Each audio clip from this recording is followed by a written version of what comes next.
also, I just want to say that I have a special guest presenter today that I'm going to introduce.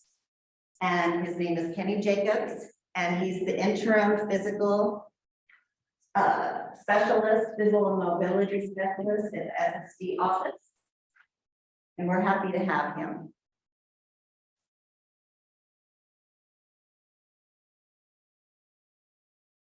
Okay, so I'm going to tell you a little bit about Kenny. He's not going to talk right away about his internships, but he is the interim physical and visual specialist with the San Bernardino campus within the SSD office under the Division of Student Affairs.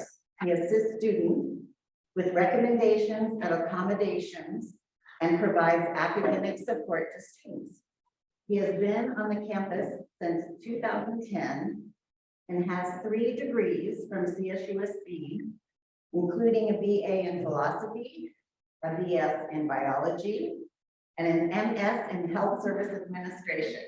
So we're very happy to have him, and we're very thrilled with his service to students. So thank you, Kenny, and go ahead and have him just say hi to everybody real quick.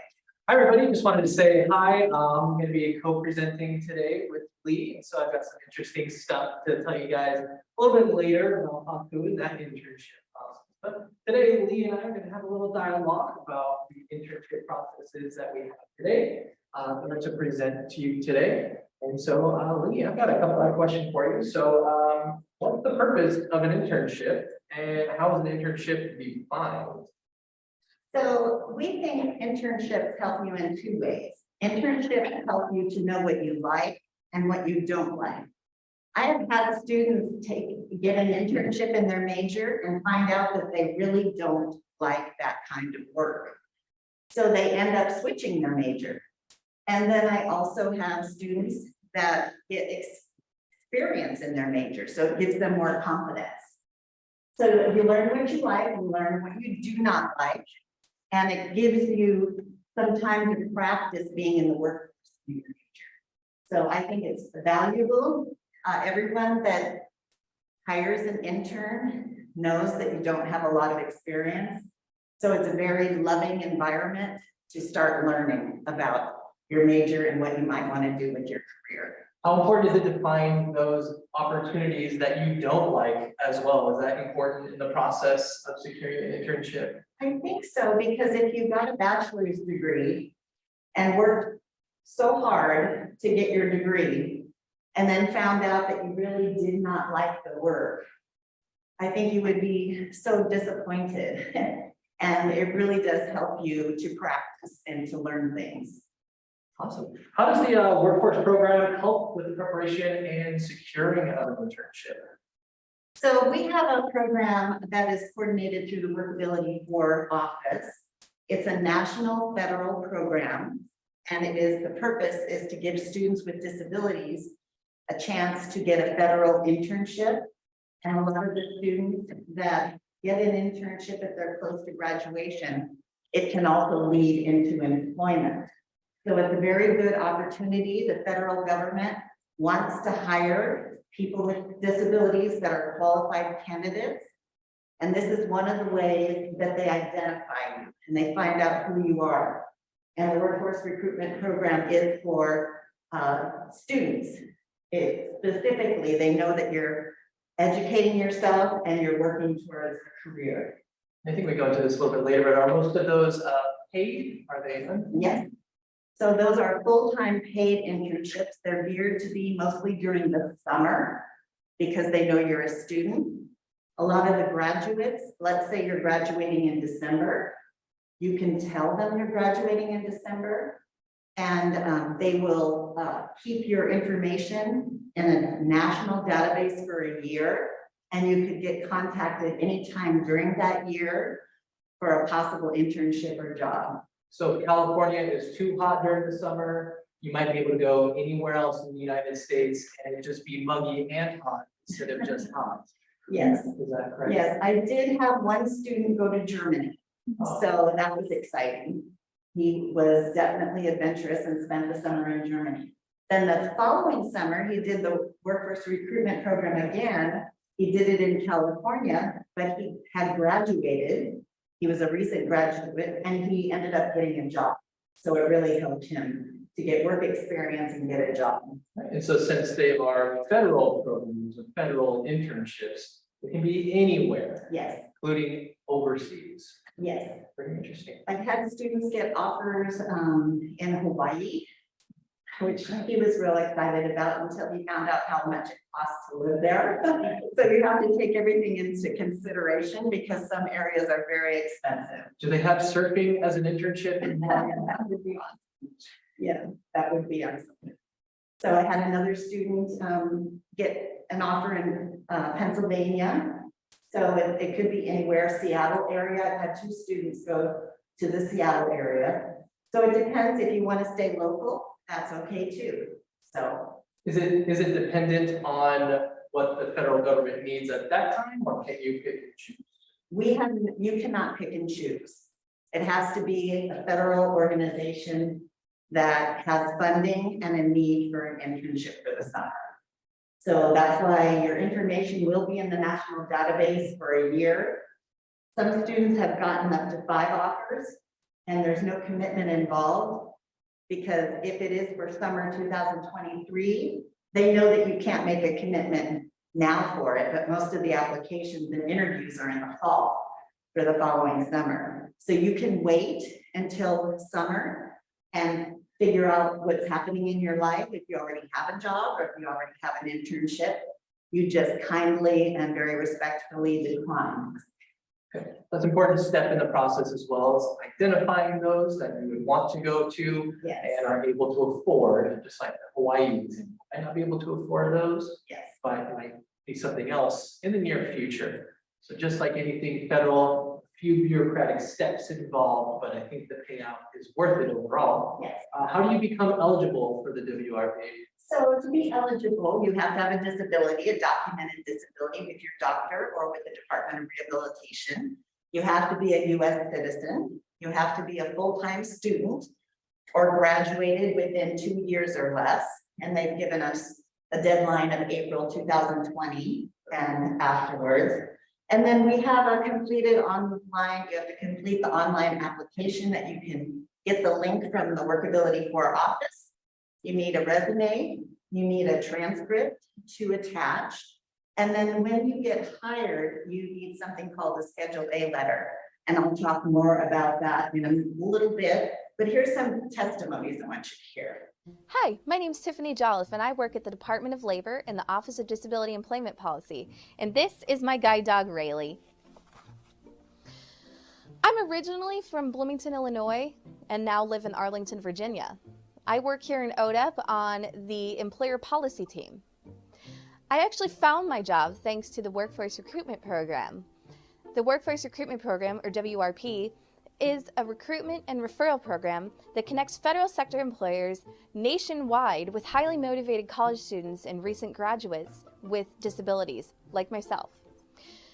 When I was in college, I actually interviewed with a federal representative from the WRP. And I'm so happy that I did because in 2012, I was selected to become a WRP intern at ODEP. WRP has helped me in several different ways.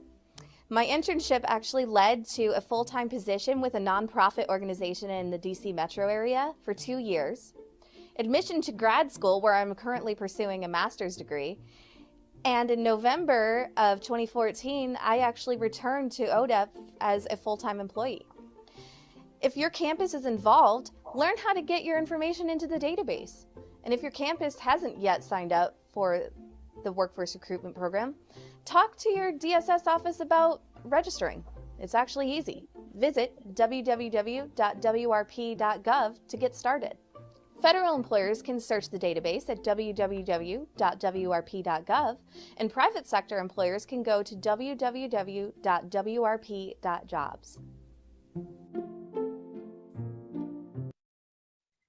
We have a student that went ahead and got an internship in San Diego. And he just took, instead of trying to find a place to live, he actually had a motor trailer and he lived down there for the summer. And he's gonna give his testimony, and he ended up getting a job. Hi everyone, my name is Jonathan Burnett, and I'm here to talk about my experience with the WorkAbility 4 workforce recruitment program. And Leigh asked me to talk about my experiences there, and I guess I'm a successful candidate because I got hired. I am a 2210, which is a very broad category in the federal descriptions. Like it's a information technology specialist, and I work down in San Diego. And my job is we do like a lot of the IT engineering for projects. So we'll take the engineering that we do in San Diego and then we'll apply it to other sites. For example, I just got back from Bahrain back in June, and we had to do an upgrade there in Bahrain. So I was there like for 4 weeks, and it was a lot of work. I think we spent like it was like 12 hours a day, 6 days a week.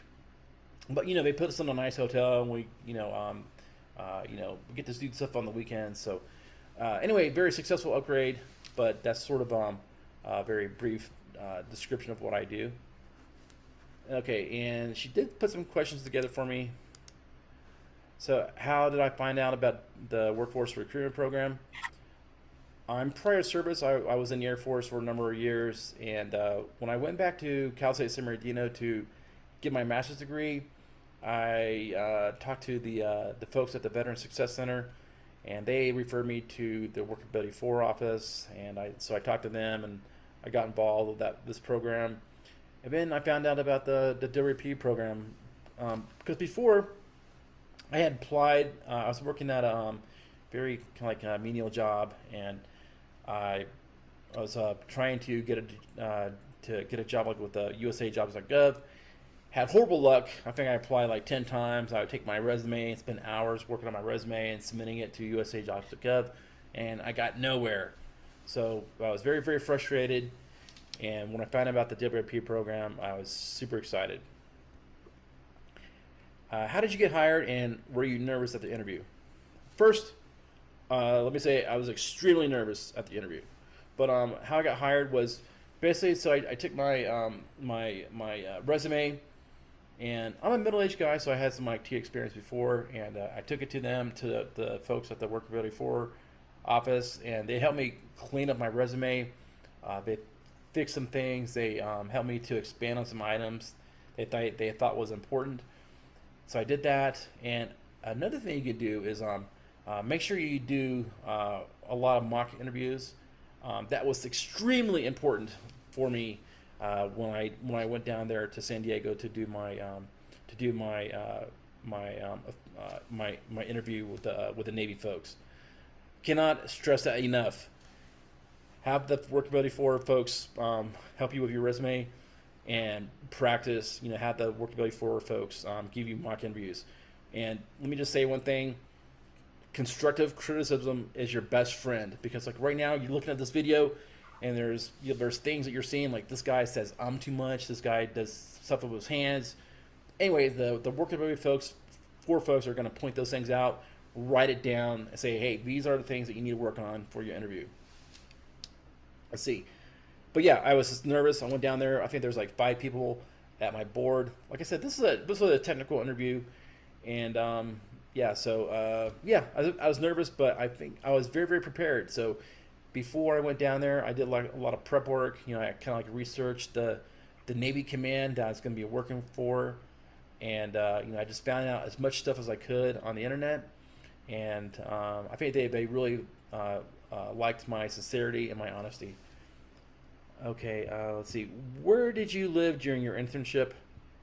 So I currently live up here in the mountains, San Bernardino Mountains, by Crestline, and well, my internship was for 12 weeks down in San Diego. San Diego is very expensive, as you guys all know. So I had to do like a lot of creative thinking, and I had a travel trailer. I'm like, okay, so I'm gonna start calling people up down in San Diego, find people on Craigslist, and see if they want to rent me some property, because if you go to like a regular RV site, they might charge you like almost $100 a day. So I knew that would not work. So I really had to get creative in my thinking, and I found a nice like little Christian family that had like this big piece of horse property about 45 minutes outside of San Diego, and they were very kind. They let me rent some of their property in the backyard very, very, very cheap, and it worked out really good. So just be prepared. You got to do some creative thinking. Might not get a job in San Bernardino, or might not get an internship in San Bernardino. It might be someplace else. So just keep that in mind. How did you show them that you're a qualified candidate? Well, I think, like I said, I just tried to do like a lot of prep work with my mock interviews, and researched my position before I went in. And let me just give you a piece of advice. So they might ask you a question that you don't know. Like, let's say they might ask you something like, okay, let's say, do you know about Microsoft Access? And you might say, oh yeah, I know Microsoft Access. Well, it's very, very important that, if you answer that question, that you're very truthful what you know, because like they might go into details like, okay, so tell us how do you export a database, or how do you create a table in Microsoft Access. So if you don't know Microsoft Access, this is just an example. Is like, say, hey, I can go to Udemy and I can start doing some studying, and I think in 3 months' time, if this is important for the job, I will have my certificate in Microsoft Office or Microsoft Access in 3 months, and I will give you my certificate. But just show them that you're willing to be a self-starter, that you're very, very motivated, and that you can find things out on your own. Okay, let's see. What did your professors advise you when you were offered a job but you're still not graduated? So I think I was 6 classes away from getting my master's degree, and I took that. I got offered a position. It was like relatively good pay down there when I finally got offered a full-time position. And so the folks my professors at Cal State San Bernardino, they looked at the possibilities, like, should I stay and finish my master's degree, or should I, take the job? And this was the job that I went to school for.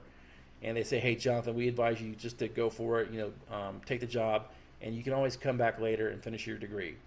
So I did that. I took the job down in San Diego.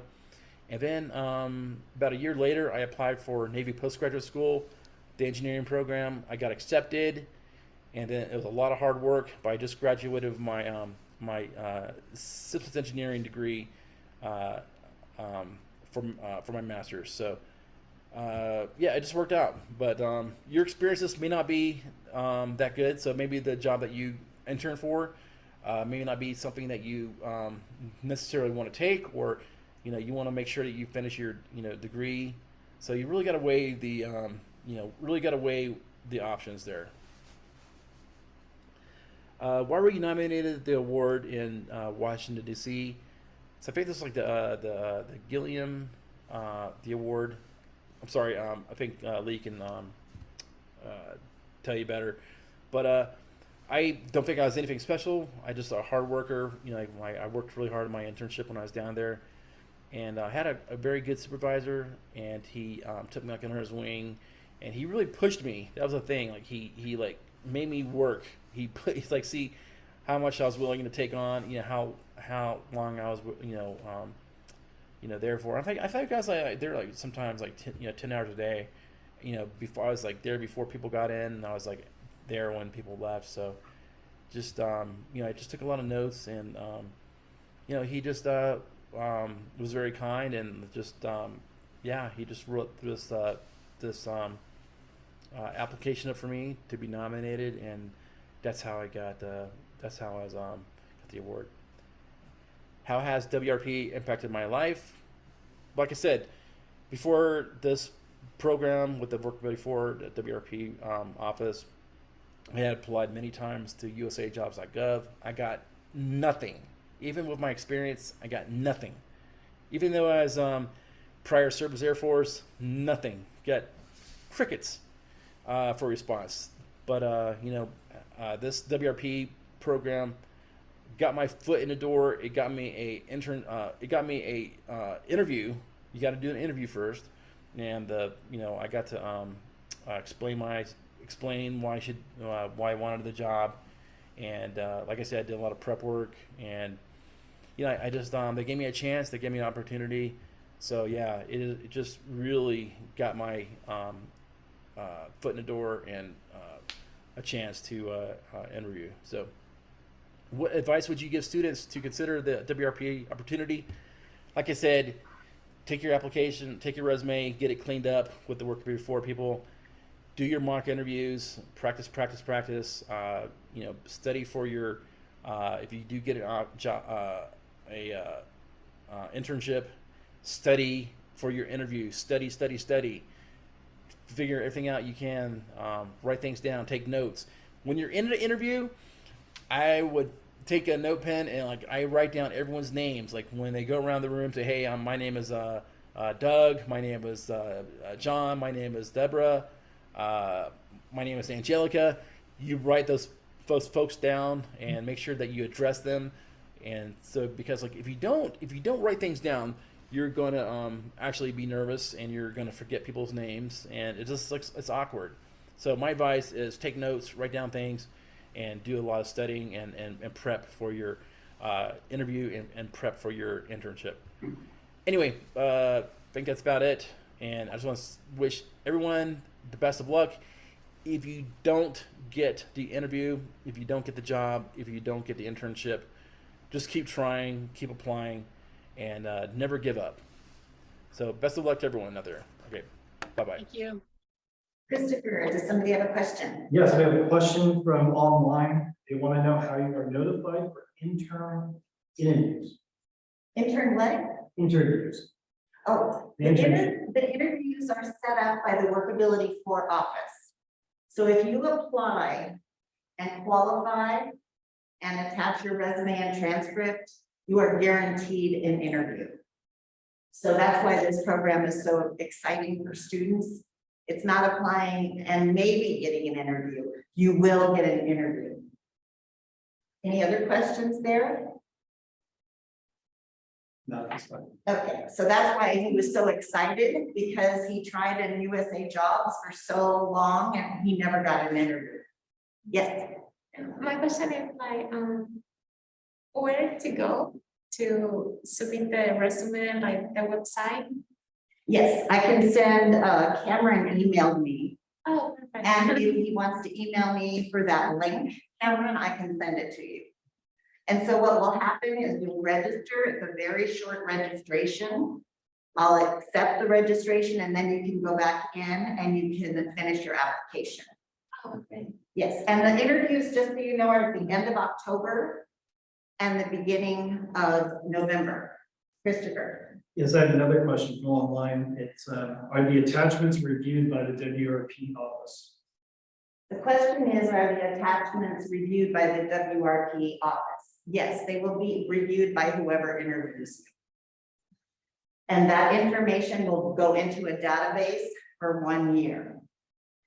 That way, all the federal agencies that are looking for interns in the United States and maybe abroad can look at it. Was there another question? So this is just a quick picture of Jonathan Burnett getting his award. He got an award from WRP. I have one question. Yes, So where is the WRP? the one that we talk with, it's coordinated through an office in Washington, DC. So it's not here on campus. We coordinate it for them here on campus. So it's not just our university, it's universities and colleges all over the United States. So we are their coordinators, but it's definitely centrally coordinated in Washington, DC. And the interviewers we've had have been from all over the United States. Some of them have been from California, some from Portland, some from Washington, DC. And lately it's been via Zoom or phone interviews. Megan. So while we're on campus, where can we go to speak with somebody with WRP to get our applications prepped and things like that? That would be the WorkAbility 4 office. Where is that located? Oh, it's on the fourth floor. Yeah, so you and I have been emailing, and I think, so has Desiree. So yes, we would be more than happy to send you that link and help you with that application.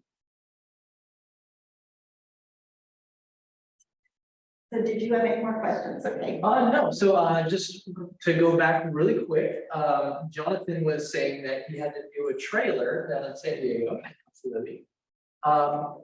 Do you get paid a stipend or housing allowance while you're in the internship? You do not get paid a stipend or a housing allowance, you get paid for a full-time job.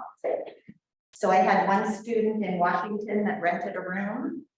I had another, the person in Germany was able to rent a room on a naval base.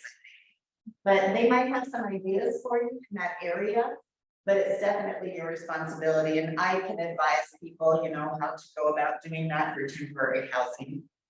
But it is your responsibility, but you get full-time wages. So the people who are hiring you, they might have a connection out there in the community for a room to rent, or maybe know the low-cost apartment option or something like that. Okay, very good to know for our students who might be going outside of the local area, just in case. But what other facts do you have conveniently on the slides so far? So we'll listen to another quick video, but there have been 280 colleges recently in 2021 that were participating in this. About 2,200 students from all over the United States participated. Over 580 students were reported getting hired after their internship. And recruiters, when they interview you, they're preparing a summary. Again, they're not hiring you for anything. They're preparing your summary to go into a national database for 1 year. Permanent positions and internships you could be offered throughout the year. And it's just a very good opportunity because if you've applied for jobs just online, sometimes you don't hear anything for a long period of time. You don't even get an interview. So this is a good opportunity. Thousands of students across America are joining the Workforce Recruitment Program. Will you be one of them? This is the story of 4 DoDEA interns.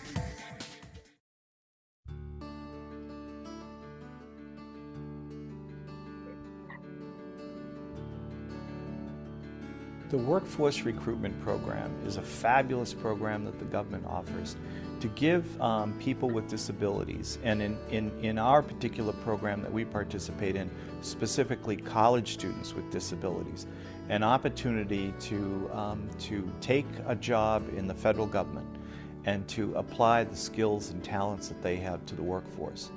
My car ran into a tree and I slammed my head against the windshield. And I now have a short-term memory disability along with the brain injury. I need to write everything down or else I will most likely forget it. Actually, my disability is a learning disability. I have to see the text as well as hear the text at the same time. I've been using a Read Please software, which allows me to take any type of text and the computer will read it out loud to me. My dyslexia come in when I, start to write long-term things you have to think about, and it's very difficult because I can't just do something. I really have to, prep myself. I have low blood pressure, which causes me to pass out occasionally. The first time I ever passed out was about 4 years ago. I hit my head on a concrete floor, and as a result of that, I now have nerve damage to the right side of my brain. Both have prevented me from ever being able to enlist in the military.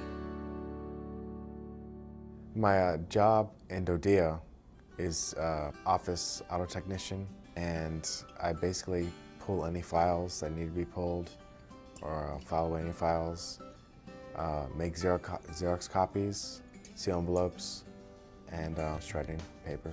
When I file away files, I know that I'm setting up files that are for applicants who are willing to work around the world and help out students that need to learn. I am working with logistics here at DoDEA. Within my job, I am working mostly with hand receipts, so anything that has been purchased with a government credit card, we keep the receipts. We go through them and we organize and we keep any type of anything that makes that purchase substantial, and right now I'm going through with those and organizing, placing into right binders. My job is an automation clerk. I do a lot of filing, copying, faxing, stuff on the computer, Excel, writing. My job with DoDEA is an audiovisual production assistant in the communications office. I assist with studio productions by helping with camera operations, conducting on-camera interviews, and also using Final Cut Pro to help me edit. The WRP offers a lot of benefits. I was paid for my internship with DoDEA. I also had a lot of hands-on experience that I know will help me build my resume when I'm looking for a future job after college. I think there are many benefits for employers in hiring through the WRP.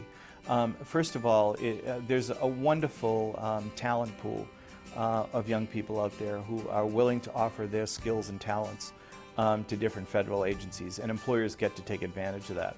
Secondly, it helps us in terms of diversity in making sure that our workforce that we have, whether it be in a total agency or in a small office like ours, reflects the general population and gives people opportunity. Thirdly, I think it gives employers the chance to help a special group of young people who have disabilities to get an opportunity to work that they might not normally get.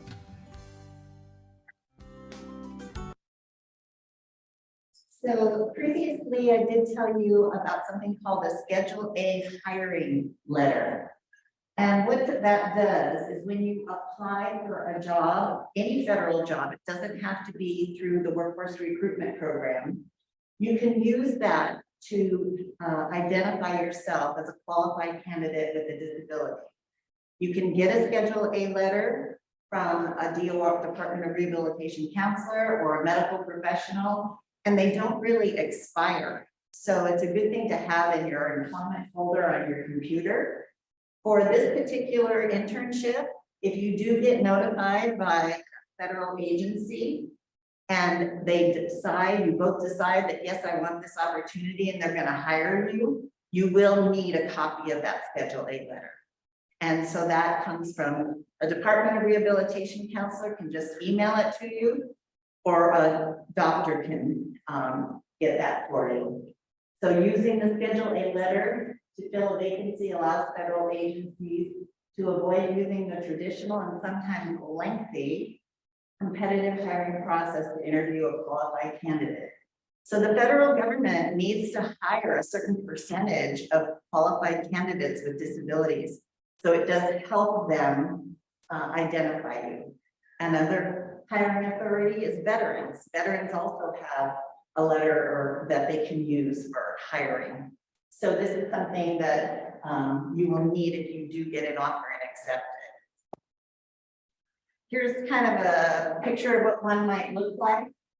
The ones from Department of Rehabilitation look a little different than that, but it basically verifies that you are a person with a disability, and this particular federal internship is definitely designed to give you opportunities. So how to interview. Be able to discuss your strengths, skills, and abilities acquired from previous work experience. And when I say experience, it could be volunteer. It could be a volunteer day with CSUSB. It could be working on projects with your teams in the university. So we can help you to identify some opportunities, volunteer, and things that you can talk about to talk about your strengths. So I don't think that any kind of job doesn't show your strengths, because we've had people that maybe their only job was being a pizza delivery person, but they were able to increase sales for that particular shop. So they had customer service skills, they had the ability to do things in a timely manner and set deadlines. And employers know about that. They know about those transferable skills. So we can help you identify them and to be very comfortable in talking about your strengths.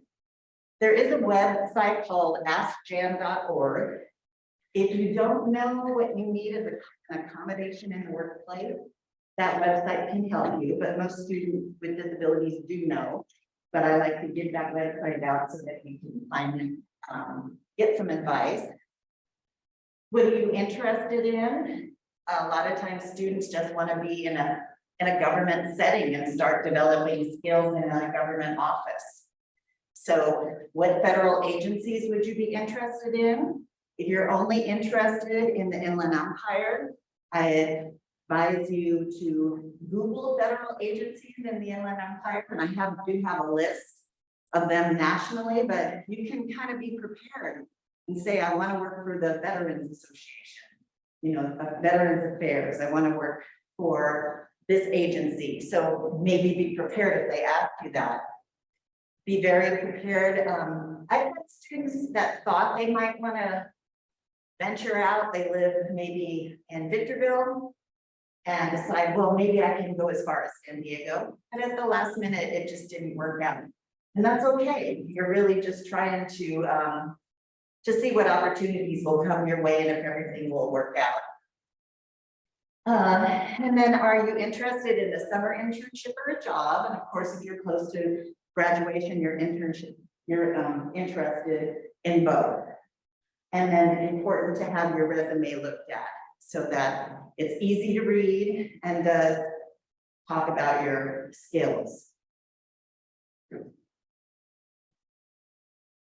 So the day of the interview, and we'll help you with that, it's really good to be in a quiet location with good cell phone reception. You might have a Zoom interview, or you might have a phone interview. About, I would say 10 years ago, they used to come to campus in person, but you know, those days with federal budgets and everything. So with technology, they really don't do that anymore. But last year, they were either phone interviews or Zoom interviews. So make sure that you don't have the TV on in the background. Make sure if you're on campus that you're not with a bunch of people walking behind you. So it needs to be professional, even though it is probably going to be on the phone or online. Make sure that you know what's on your resume. Just like he said, if you have access on your resume, make sure you can talk about access because they will ask you about that. You'll have your transcript there, know what classes you've taken, just so everything's kind of laid out. The one thing about phone and Zoom is that you can have things on your desk and you can have everything ready to really speak about. Is there a question, Christopher? Yes, we have a question from online. It says, how soon do I need to practice mock interviews before the job interview? The question is, how soon should you practice your mock interviews? That's up to you. I've had students do 5 mock interviews before their real interview. If you have not done a mock interview ever, you might want to start early. And you can do it again, and you can do it again. So it depends on your previous background with answering questions. The good news about the workforce recruitment interviews is they're informational interviews, meaning you'll get to ask the federal recruiter questions also. And we give you the questions in advance.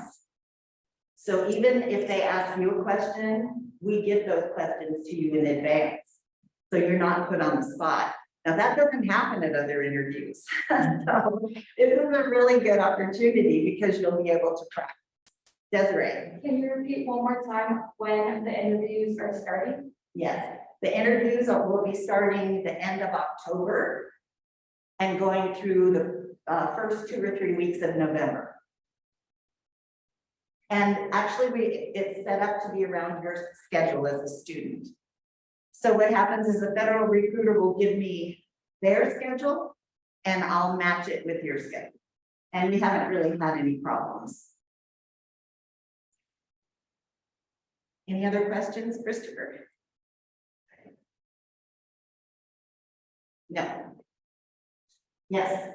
I have several questions, but I was wondering like to ask you at the end of it because it's many of them.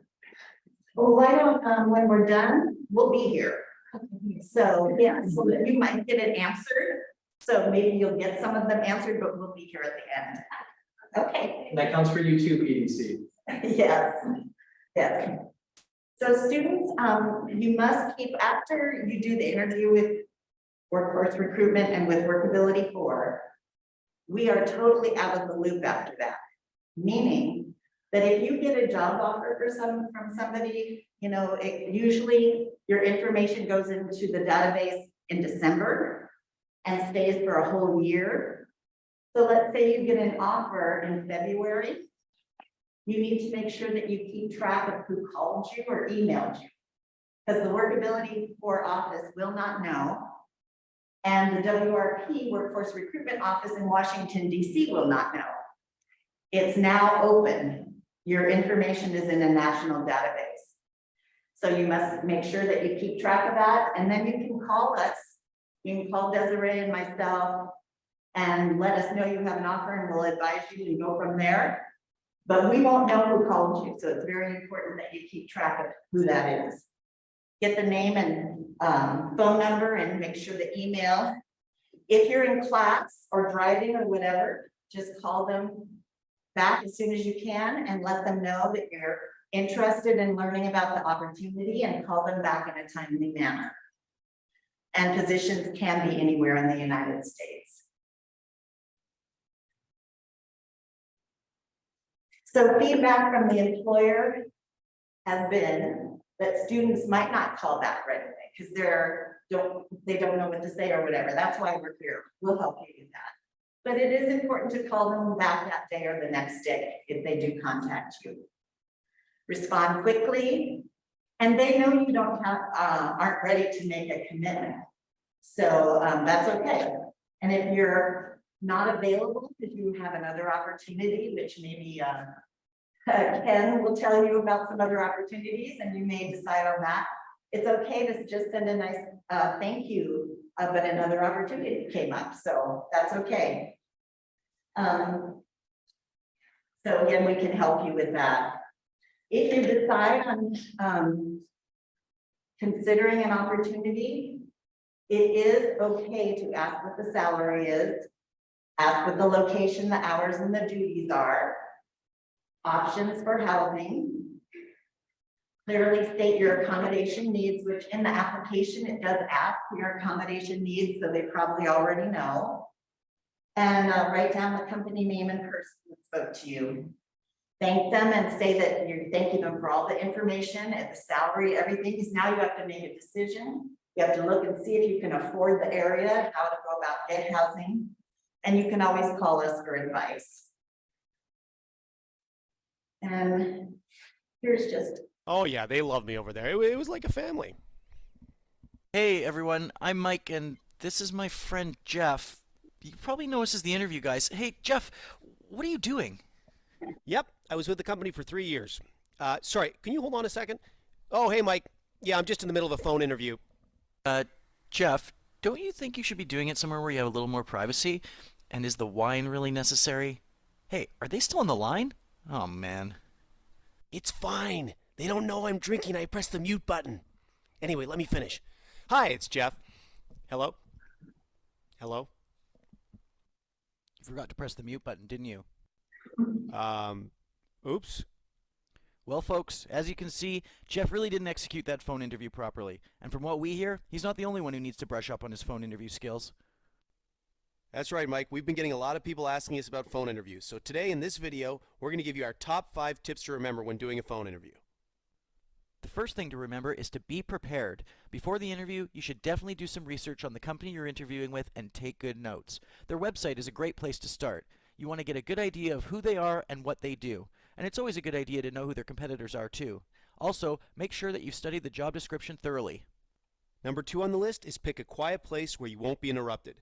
You don't want to be interrupted by your pets, kids, coworkers, or other calls coming in. It'll make you look unprofessional and won't help you with your concentration either. Tip number 3 on our list is to keep your research notes from tip number 1 in front of you during the interview. This will help you remember to bring up any information that you wanted to cover, but more importantly, could help you answer the tougher questions.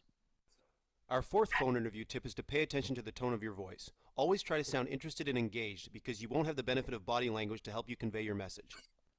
Number 5 on the list is to make sure you prepare some questions to ask. This is a great way to learn more about the role and the company, including what the culture's like. But stay away from asking questions about salary, benefits, and hours. While these things are important, you'll be able to speak about them in another phase of the interview process. The phone interview is meant to see if you're a good match for the company, so it's not necessary to get into too many details, unless they bring it up, of course. Okay, so if you remember to practice these 5 tips, you'll be well on your way to acing your phone interview. But of course, that's only half the battle. That's right, Jeff. You're also going to need to know how to answer the specific questions that are asked. But don't worry, because the interview guys have got you covered. We've written a special Okay, Chris, we have a question in the chat. Yes, I have a couple of questions. One is, do agencies identify themselves if when they call? Yes. And the other one is, because they block them, so they want to know if, Oh, yeah. it's because again, a lot of spammers out there.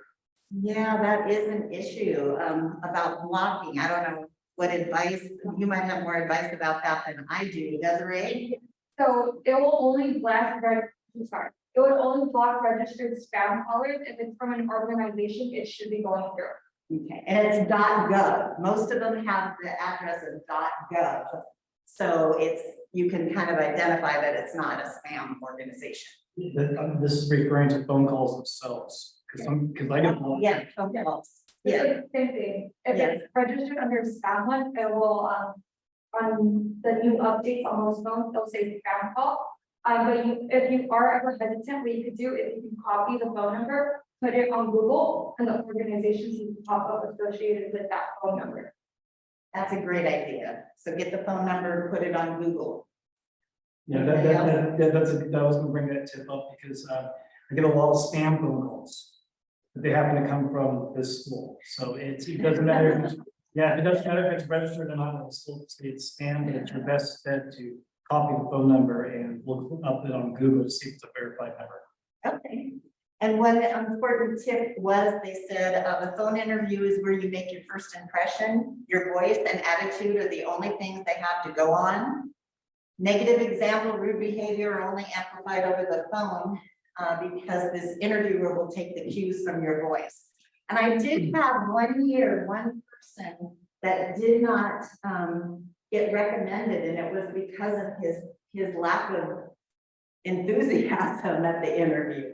So that's why you can practice talking with somebody that's a career counselor, like in WorkAbility 4, and showing some enthusiasm for what you're interviewing for. So I want to introduce Tyler Swanson at the Palm Desert campus. And she is going to explain a game, if there's no more questions right at the moment. And this will be a game to see if you can remember some of the facts about the workforce recruitment program. So there will be a prize. So if you want to use your device, everybody online and everybody in the class. So go ahead, Tyler, and explain the game. Okay, hello everybody. Can everyone see me? Yeah. Okay. So if you can go onto your phones or your laptops and go and put join my quiz. I don't know what that is. Joinmyquiz.com. Are these questions very hard? They're everything we just reviewed, so it's available. So we'll just see. And it's to help you remember, really. So it's kind of. And there is a prize, I believe, right, Leigh? Yes. Okay, so if you go joinmyquiz.com and enter the code 100454. Everybody can do it. And you can also do it on Zoom as well. And can you say the number again? Yes, it's 100454. Okay. Feedback is needed, just tell Chris in the chat and he'll let us know.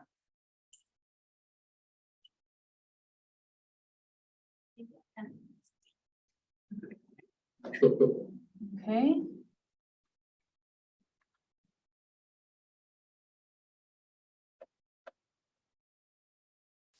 Everyone, oh. Give it another 20 seconds, so make sure that you get on.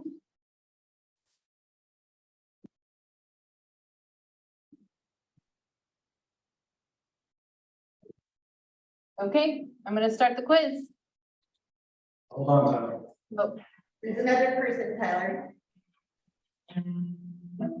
what is the purpose of an internship?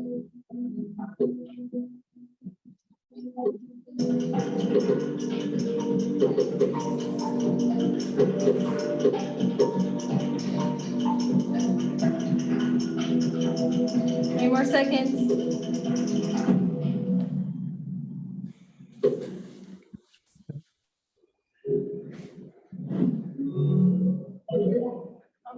That's Needs to. It's all three. The answers are all three. Okay. Can you help us, Christopher? Something. it's on your side. I can't. Oh, okay. You guys can see it in your phone now. Yeah, okay. So you'll have to save the answer, Tyler. You can't see it. You need to share your games. The report, the WRP program is a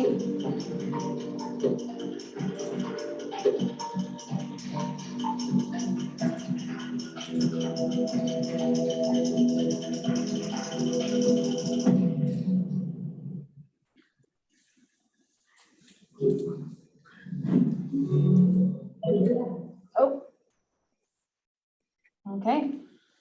What was the question and answer? The WRP program is a federal internship program. It's federal, not state. Okay. Next question. What document gives you the hiring preference in this program?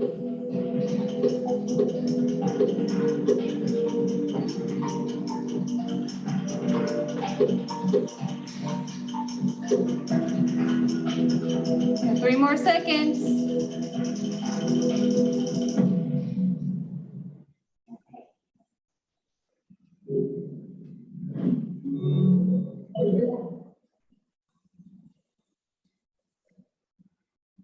And you needed the Schedule A letter. And can you tell us who's winning and everything, because we can't see it on this end? Oh, I'm sorry. I thought you could. For some reason, it's not. doing that.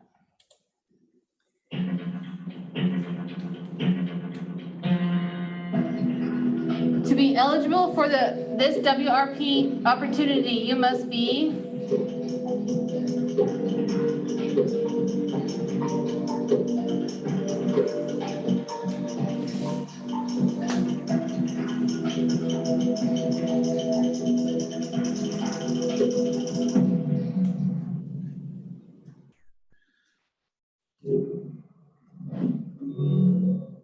okay, and Meg is in the lead. And what was the answer? The answer is a person with a disability. So Meg is the answer. It's in the lead. Okay, next question.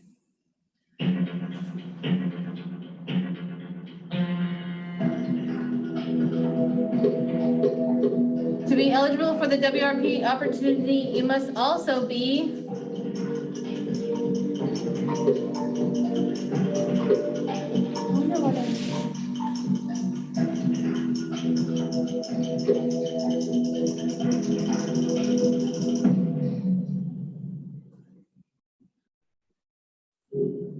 the leader is Meg.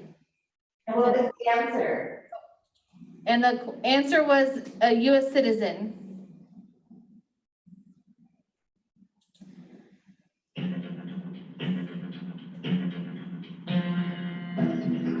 How long will federal recruiters have access to your information/resume?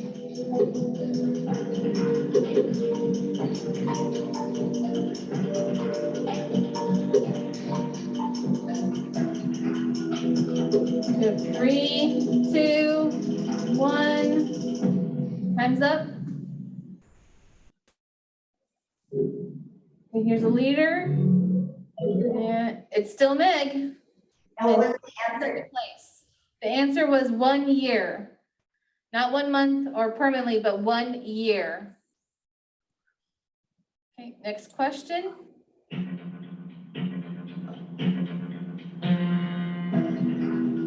The Schedule A letter is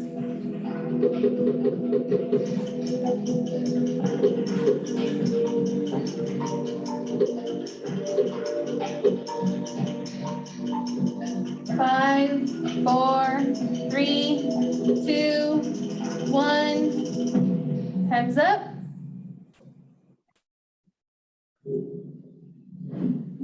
The leader is still Meg, and second place is Tina, and the right answer was identifies you as a qualified candidate with a disability.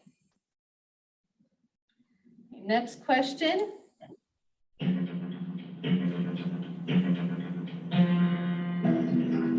In a telephone interview, you should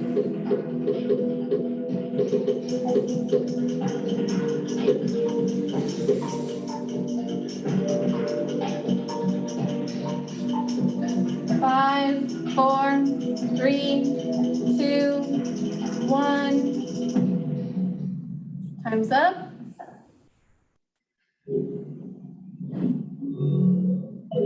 Meg is still in the lead. And the right answer was being a quiet place with good reception. And you all got that correct, so good job.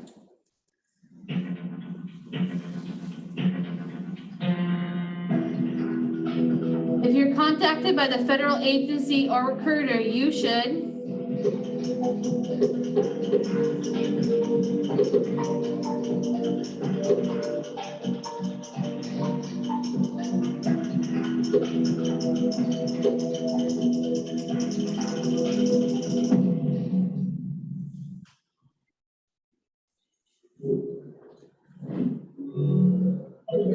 Meg is still in the lead, but Maya got in second place. And the right answer is get the name, phone number, and the location of the agency and recruiter. If you try to call us, we won't know who called you.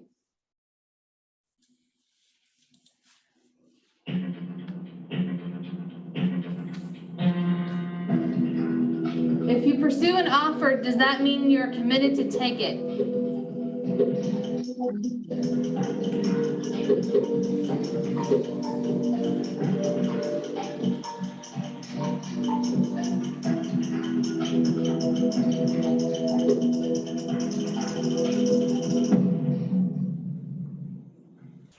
Okay. See who the leader is. And it's still Meg, and second place is now Anna Chavez. And the right answer is no, you do not have to, that does not mean that you're committed to taking it. Okay, here's the last, oh, yes. Okay, and the winner is, the third place is Tina, second is Anna, and the first is Meg. So if you're in person, Leigh has. That you made. Let me stop sharing. So we will have another game also, but Meg won a t-shirt, a CSUSB t-shirt, and a CSUSB water bottle. So congratulations. So I'm gonna turn it over now to Kenny Jacobs, and he's gonna tell you about some other opportunities. Right. Technical. Sorry. Can you hear us okay? No, it has like our screen has two different screens on, so. Interesting. Okay.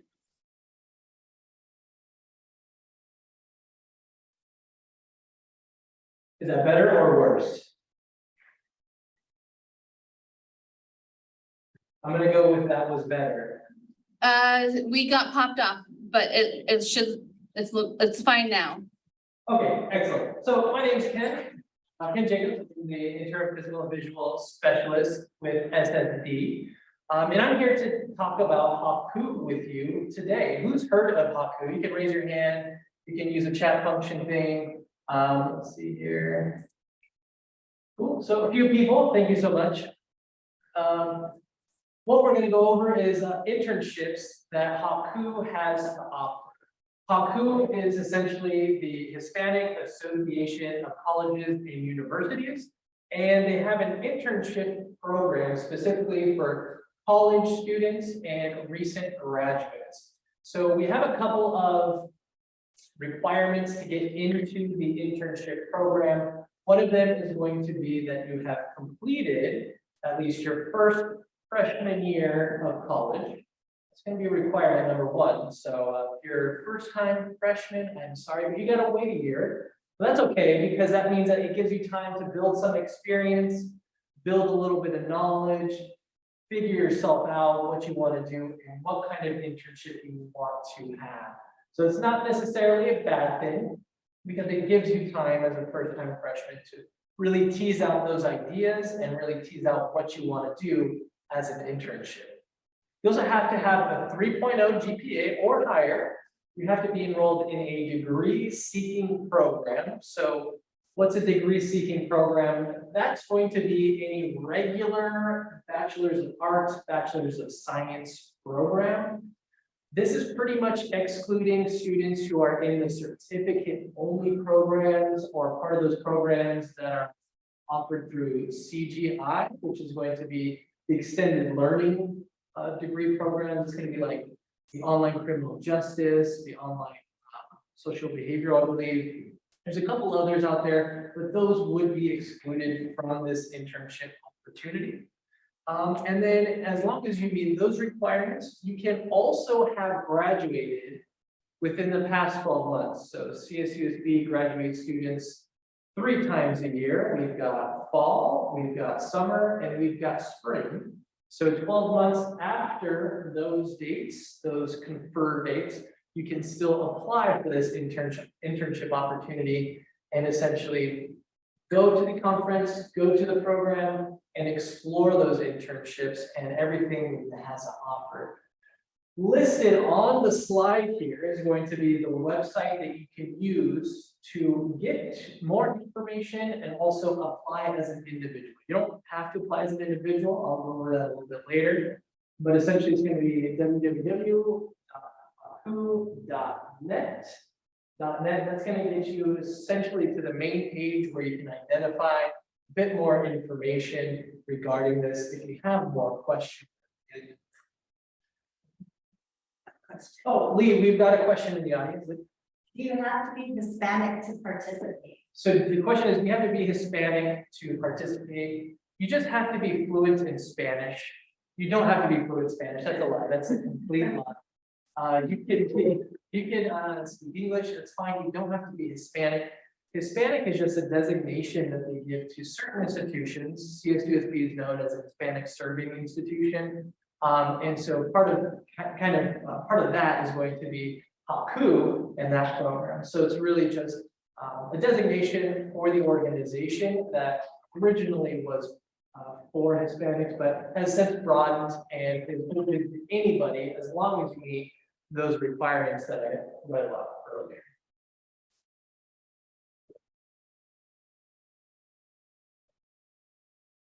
All right, so next we actually are proud to have a Haku alum with us today to talk about her experience applying for Haku, her experience at Haku, her experience afterwards, as well as what she's learned in the environment and how she's used that to develop herself today and in her personal life. So please let me introduce Elizabeth Perez, and I'll go ahead and read her bio and get into the conversation here. Elizabeth Perez is an academic professional, staff member of 8 years, and currently serves as the Finance and Administrative Coordinator for the CSUSB Basic Needs Program. She has completed a BA in Accountancy and a BS in Human Resource Management. Her education complemented her professional skills as she progressed in her position in the WorkAbility 4 program as a Program Administrative Coordinator, where she provided staff, program partners, and students with support. She recently obtained her master's in business administration through Csusb. Her lifetime of service providing direct assistance to others requiring basic needs and promoting the success of students with disabilities has been her passion. Elizabeth took advantage of opportunities that provided professional growth, which enhanced her skills to the next level, and, including the administrative support program, speaking at national conferences about mentorships and transitioning into higher education, and attending a conference on scholarships, such as Haku. So Elizabeth, we got you here.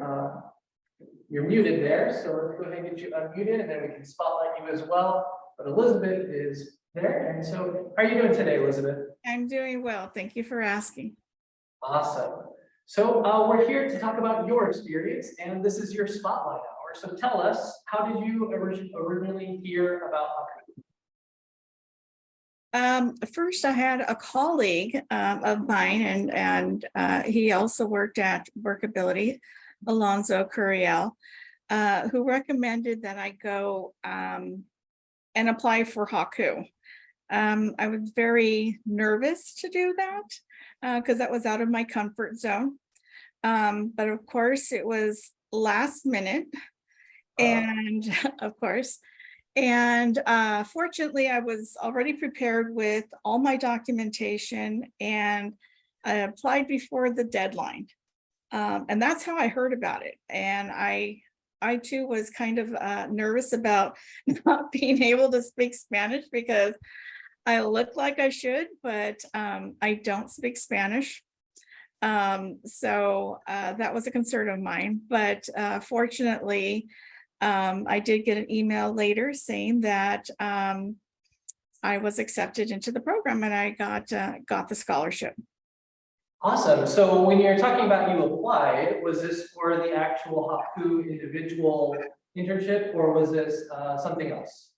Well, first of all, I really didn't know what I was applying for. I assumed since I was a staff member, that's what I was applying for. And that wasn't the case. I actually applied as a student because at the time I was a student. So I did apply as a student, which meant I had to go through all the hoops just as anyone else did, had the grade point average, provided my resume, completed application, just like anybody else did. And I submitted my application that way. But, and this is through CSUSB's Career Center? Yes. Awesome. And can you describe, so you mentioned that you had to upload your resume, you had to upload a bunch of several documents, letters of reference. You said you had those already ready. What were you, how did you have those already ready? Because I am, my background is human resources, I always found it important to be prepared at any time. So I always have my resume up to date. I always check it once a week just to see if I learned something new in this particular week, such as a skill or any type of system. I can add that on to my resume. I might not be proficient at it at the time, but I know through practice and obtaining that duty that I will be proficient at it at any time. Cover letters, always prepared, be prepared. All you need to do is basically change the name of the employer and what skills they're looking for. You match that, make sure you have the skills for that. That's always up to date. Transcript, that's easy to get.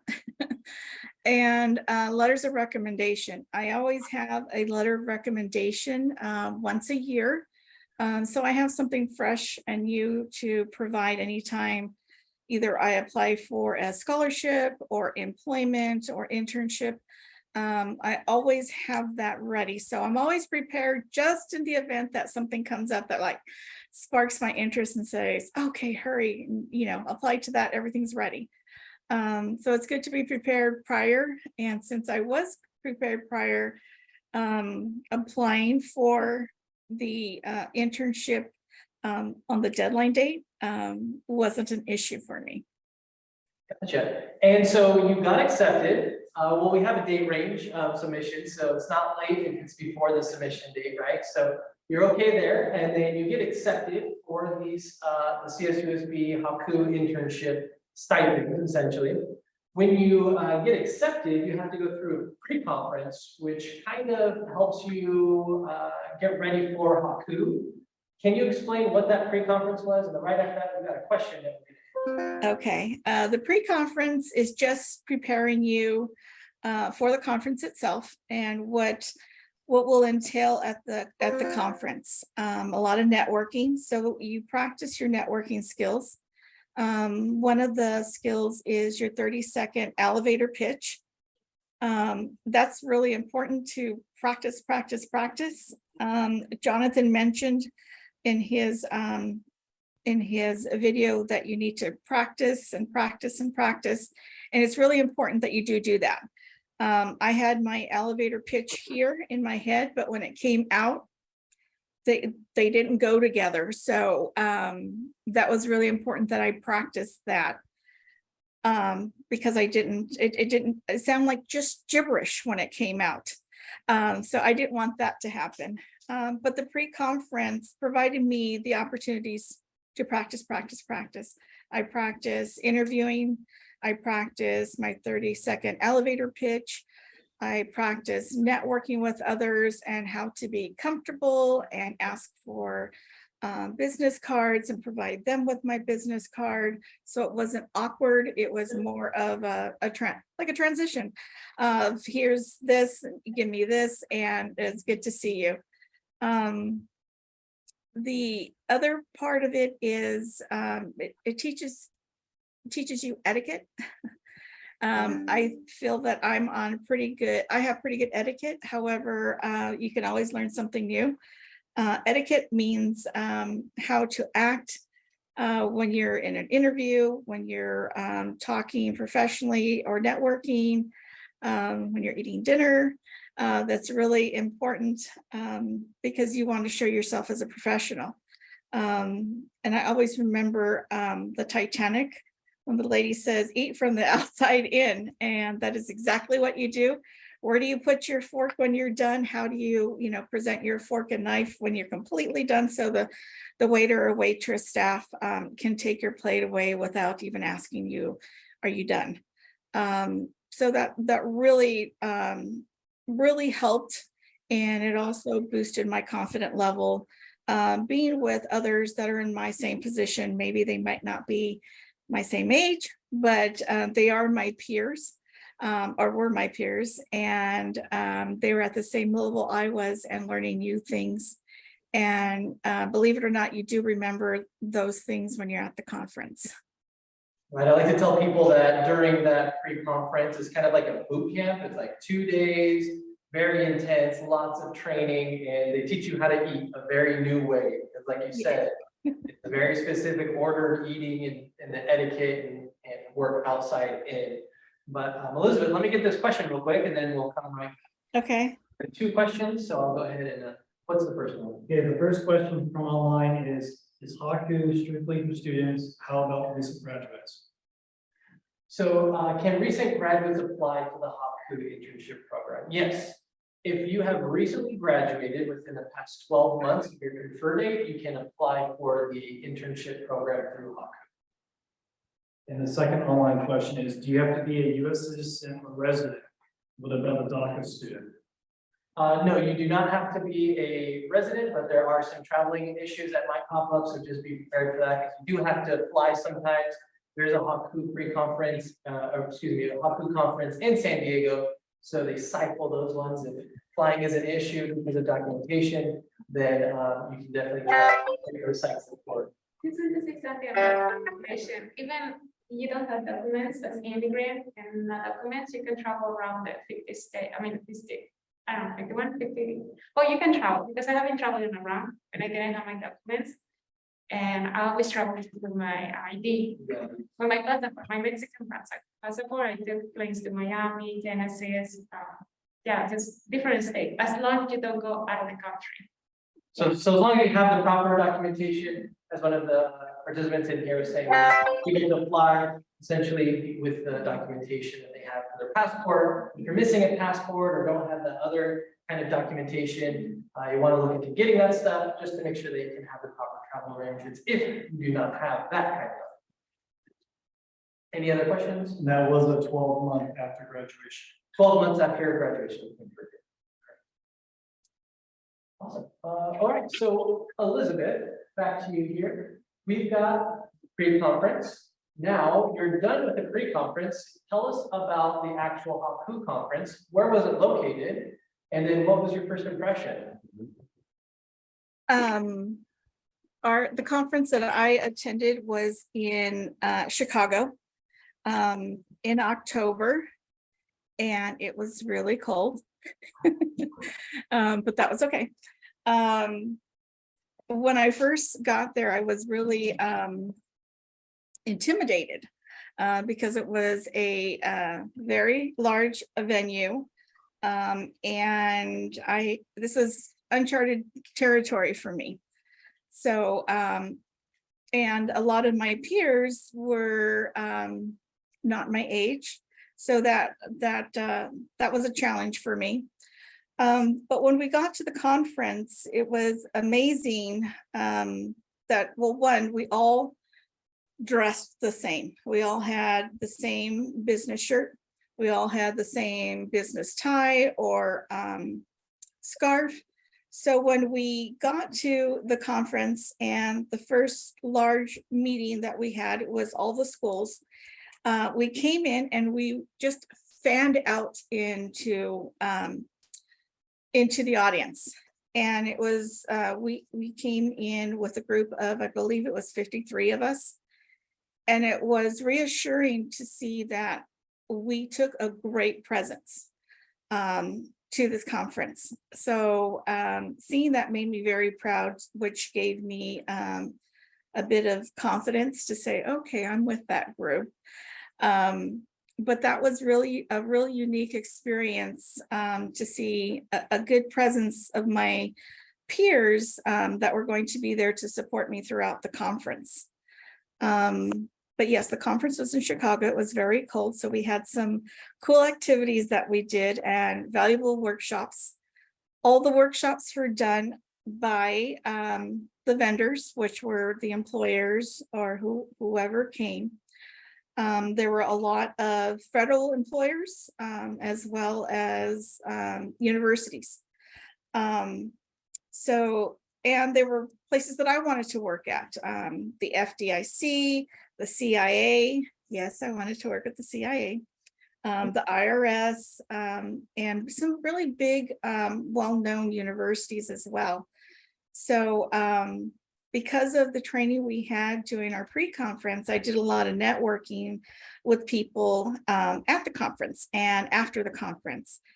And when I got a little nervous to go up to different booths or to different tables, my cohort was there to say, why are you nervous? Just go. What's going to happen? You're just going to talk to another person. And I never thought of it that way. I just thought that, somebody from, the IRS, that's a big person. They got a big responsibility. I didn't really think of them as a person, which they are, but it was comfortable to hear that they're just people like me too. So, and the worst that can happen going to a table or speaking to someone is they don't respond to me, or they say they don't have time, and that's okay because nothing happened to me. And I say that because I know in the past as a program administrative coordinator or as the career transition and resource coordinator with WorkAbility, I told the students, the worst that can happen to you is they say no, or you get a negative response, and you're nowhere different than you were when you first came in, and you're okay. So that was a good feeling to know that I'm going to this conference. I could talk with all these, top-notch people, and they're people just like me, and we can have a normal conversation And I can really network with them to see what's out there, what's available for me as a student and for me as a professional as well. Yeah, and I think you hit on the key words there, kind of networking, meeting people, and that's really what a lot of these things are going to be, is making sure you're making connections. You're able to market yourself in a way that's valuable to the other person on the other side of the table. But on top of that, you're able to get their contact information, find out what their organization values are, and see if they align with you, and then keep that door open. That's the important part, is keeping that door open between you and that other person or organization or entity. Did you meet anybody that you have been in connection with? Do you still keep in contact with people you've met over there? Actually, yes, I have. I've met a couple of people with the FDIC, because that's used to be my my territory, and the CIA. I always wanted to be a CIA agent. It's nothing like that, by the way. I learned that. But I do, all the contacts that I made with anyone there at the Haku conference, I made sure to get their business cards one way or another. And after the conference, I made sure to connect back with them and kind of remind them who I am or who I was when they met me. And they either responded back or I had no reply, which there's no problem with that. If they don't reply, that's okay. If they reply, even better. But I do keep in contact with them. Some have offered a position with them. I kindly declined because I love CSUSB, go Yodis. But I do keep in contact with them. They are in my contacts in my LinkedIn LinkedIn account. So if there's ever a job opportunity and they post it, I get to see it, and either I apply to it or I pass it on to others who might fit the bill. And I do keep in contact with them because it's important to have that relationship continue in the event that I might want to change careers and go into that. And I know that I have the skills and abilities to apply for something that they have to offer. Great, thank you so much. What are 3 takeaways that you want to let us know about that you got out of Haku? Number 1 is it's okay to get out of your comfort zone. I love my comfort zone here. This is my little square and I like to stay in it. I'm very comfortable in it, but leaving the state without my family was a huge thing for me. But nothing happened to me. I'm fine. Got everything still here. And it provided me the opportunity to see not only myself, but others grow within that weekend of the conference to open up to new opportunities. So staying in your comfort zone, you might not get those opportunities. So getting out of your comfort zone is good at times. 2, networking is essential and pivotal for anyone who wants to get anywhere. You need to make those connections. You need to make not only connections, but make that relationship with that person so that they remember you in the event that they have an opening that would be good for you. That's a good fit. So always, network and keep those windows and doors open for opportunities. And 3, don't underestimate yourself. You might not have the confidence you want to have, but your skills and abilities do show through to others.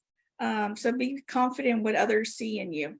They do see your strengths.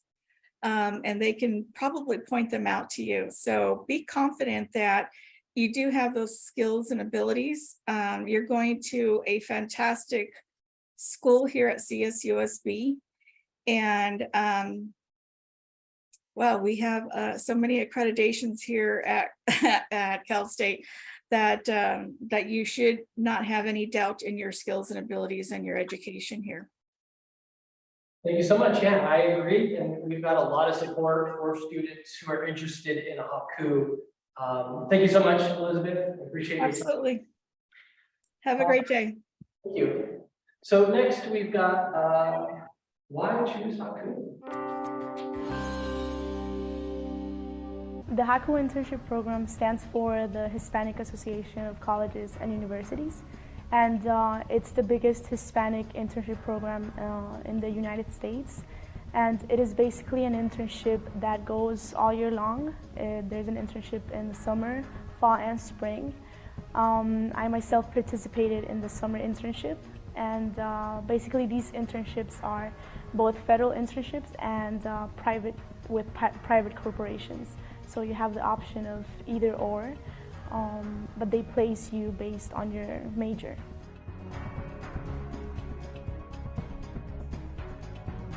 I had the opportunity to work with the FDA, the Food and Drug Administration, which was located in Dallas, Texas, and I was placed in the Human Resource Department.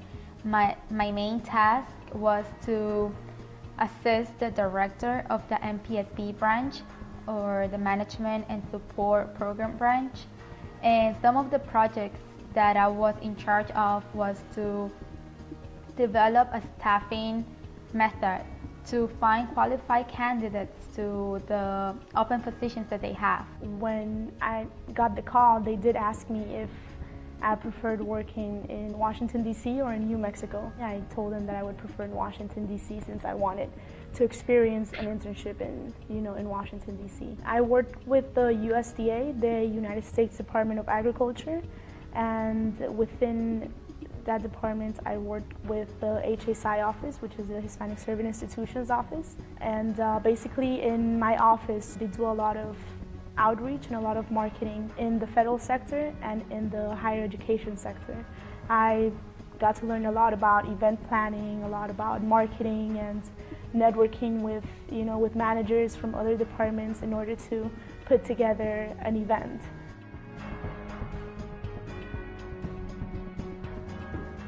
The most valuable thing about Haku is that it allows the students with an educational and a professional experience by enables them to network, giving them a hands-on experience in the federal and also to the private sector.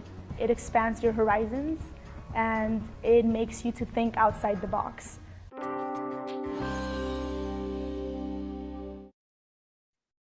To get to think outside of the box and also explore your confidence in being able to speak to all those strangers at Haku. Do you want to try and fix it? So we're gonna have a little technical shift here. Just want to make sure that everybody can see the contents that we need to. Okay, so then we are good to go. So why choose Haku? So for this reason, you're going to want to speak to the Career Center. So the Career Center is going to be your main contact for Haku. And why is that?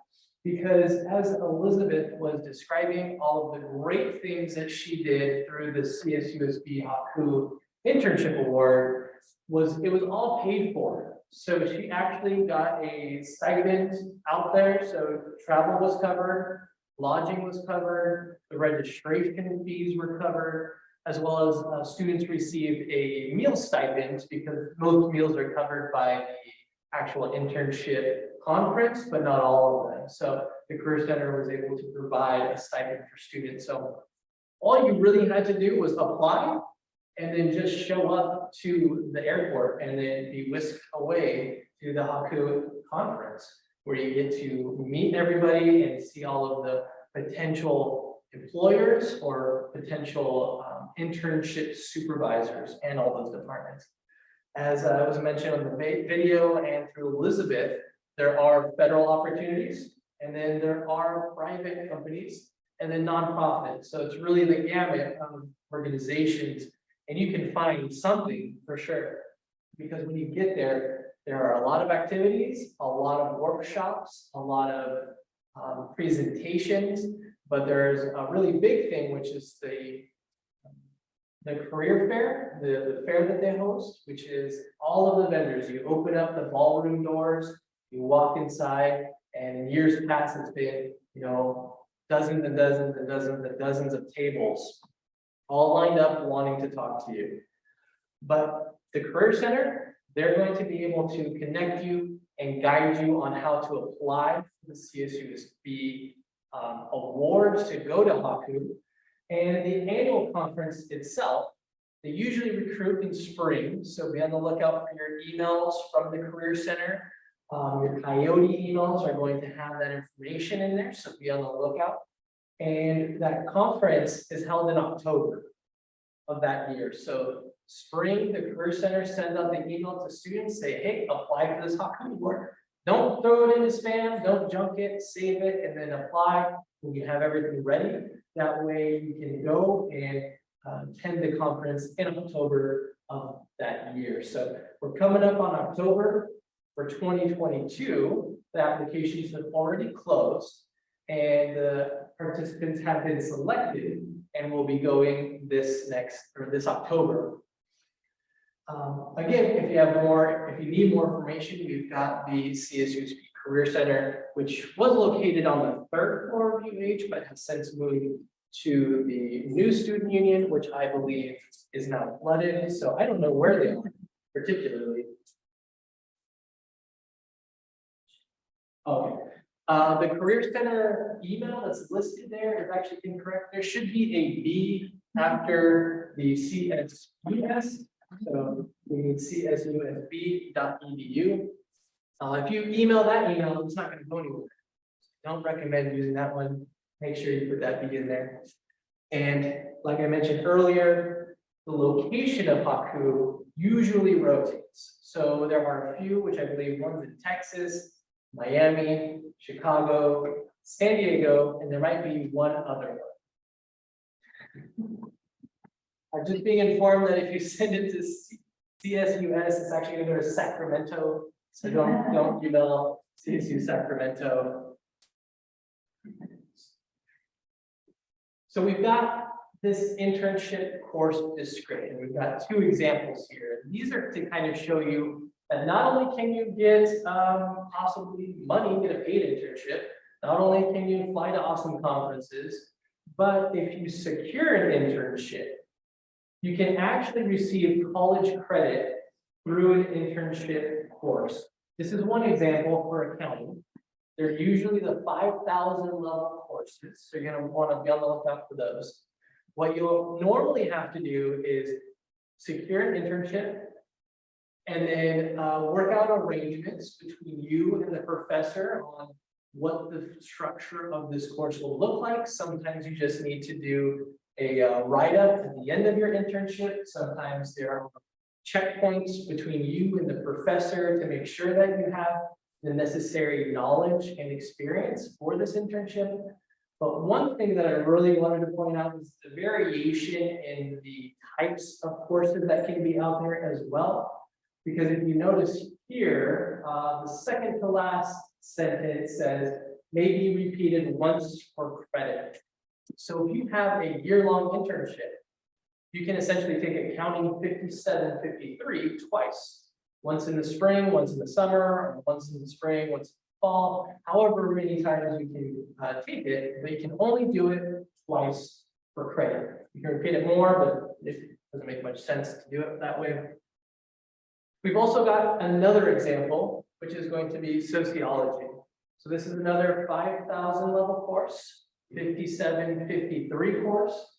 And this one actually allows you a bit more, let's see here. This one doesn't notice it, but it does have a very specific kinds of internships that you're going to need, which are going to be service learning work in private companies, nonprofit organizations, community-based organizations, or government agencies. So some of these are going to designate which specific courses you need to, or what kind of internships you need to be in order to receive that credit. Gives you a little bit of an idea of what you need to be looking for, or what you need to be in already to receive that. And then also consent of the instructor is required for this one.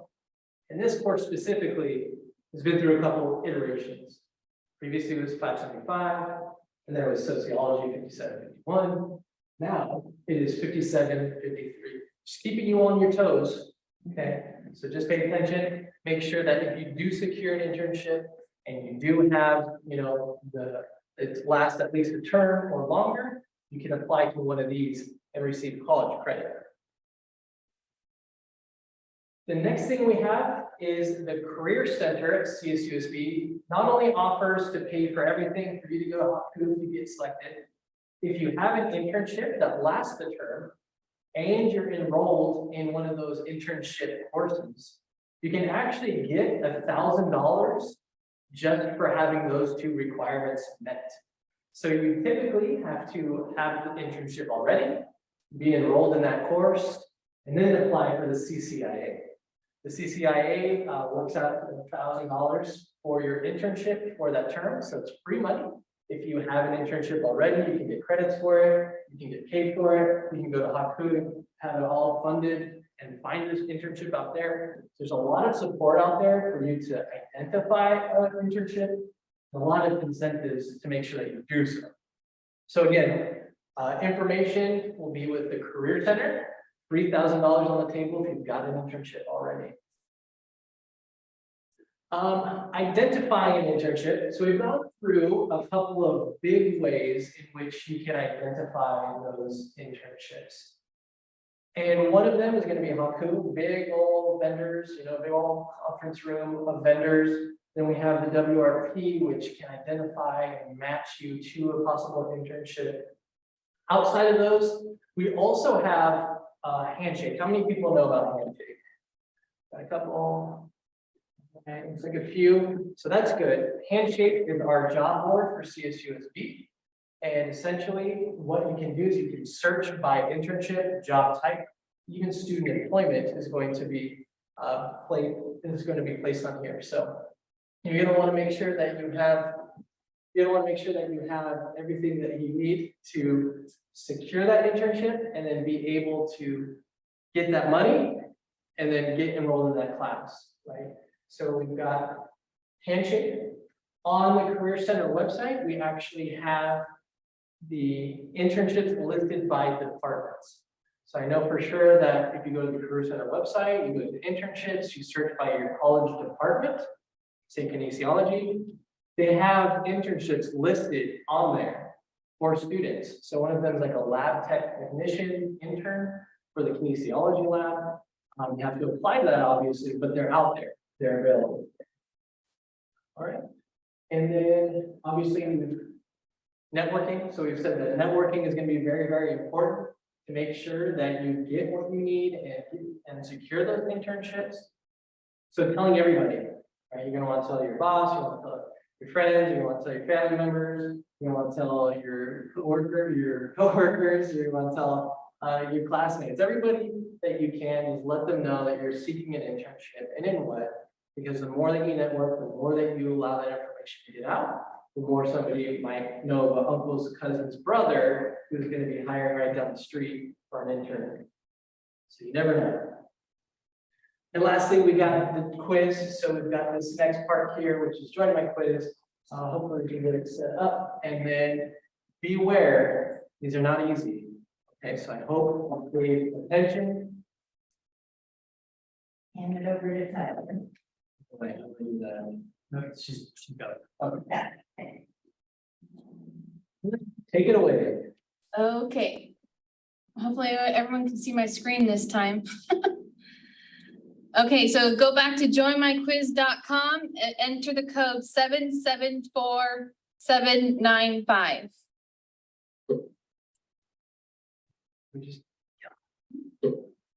Again, the code is 774795.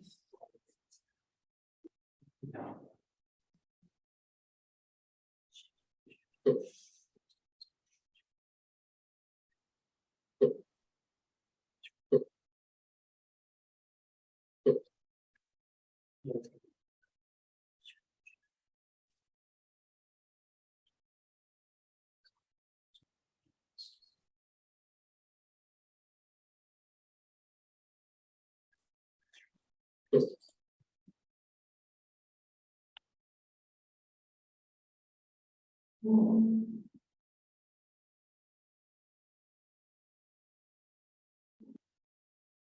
Betty, your name does show as Betty, and it looks like you are a microphone.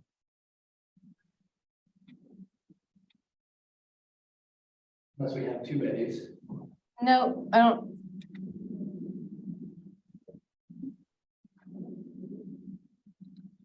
Are we good to go for everyone who wants to join, has joined?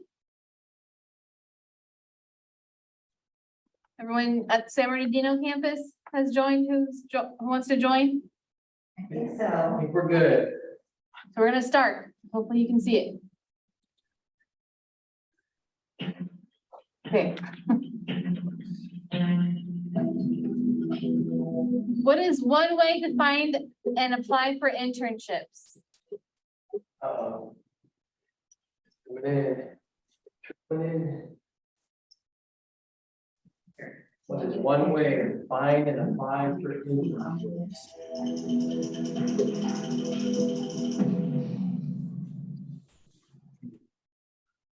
We'll see the leader.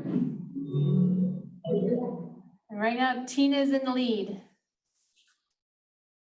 And it is Handshake, not portfolio. It's called Handshake, CSUSB's Handshake.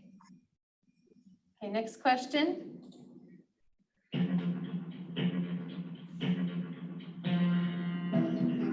How much does the CSUSB internship stipend pay?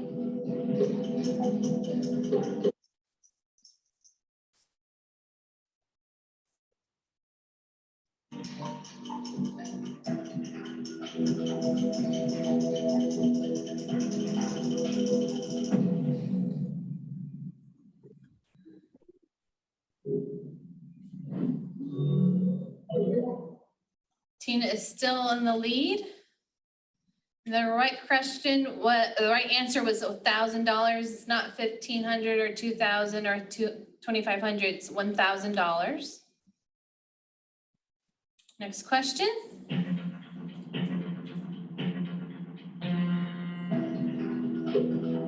What is the GPA requirement for the Haiku internship program?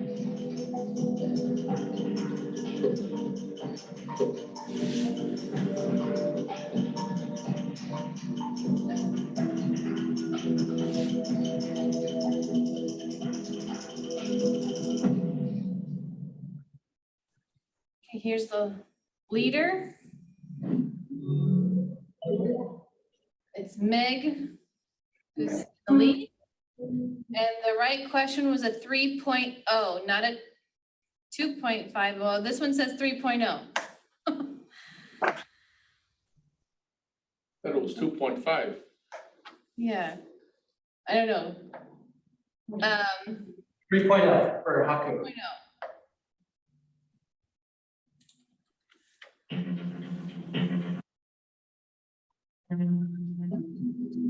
Students in a degree-seeking program are not eligible for the Haiku internship program.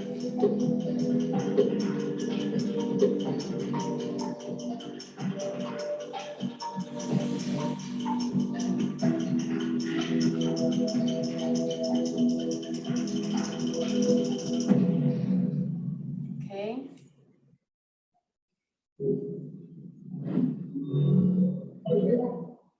Meg is still in the lead. Here comes the next question, and it was false.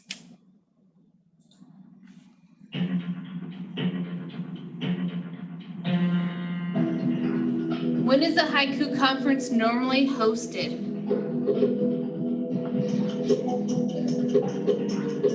Ken gives us tricky questions.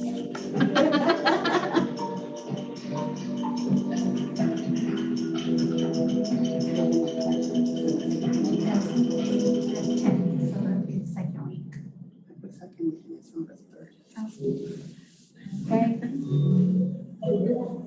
Oh, Lucinda has changed up to second place, and the right answer was the third week of October. Only third week of October, near Halloween.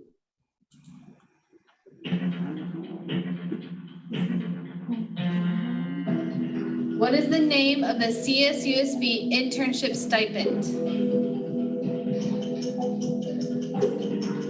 Again, he likes to trick us. Ken likes to trick us.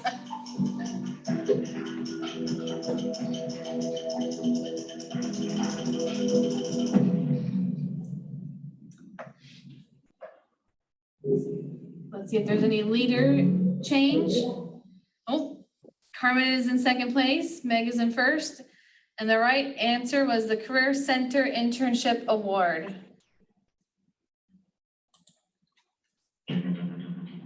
Next question. What does Haiku stand for?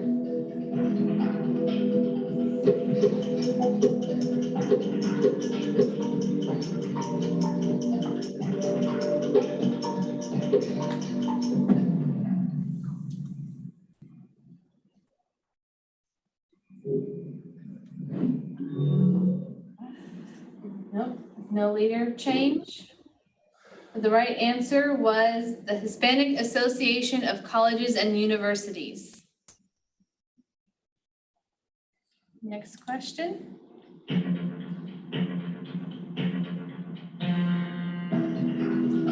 Who is the direct CSUSB contact for Haiku?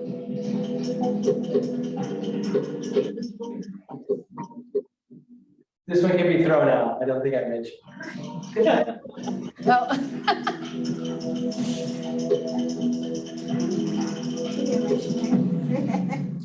Very tricky.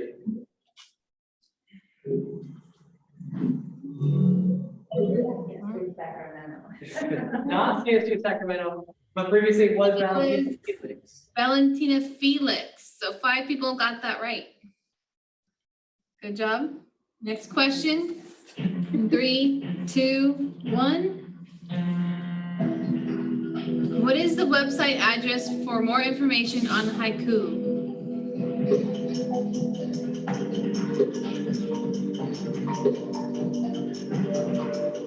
There's only a little change in each answer. Oh.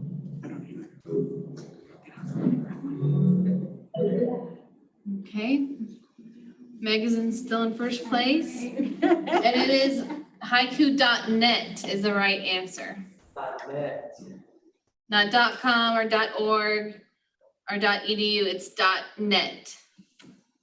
Okay, next question.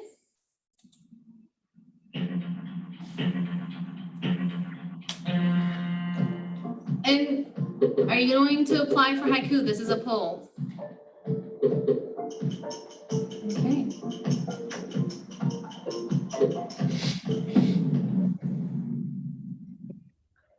Well, thank you so much, everybody, for playing. And I apologize about that Valentina Felix question, but let's go ahead and see who has won. Third is Tina, second is Anna, and first is Meg. Congratulations to Meg, but everybody's a winner because now we know about Haku and how to get internships. Well, that pretty much ends my presentation. Hope you had a good time and were able to learn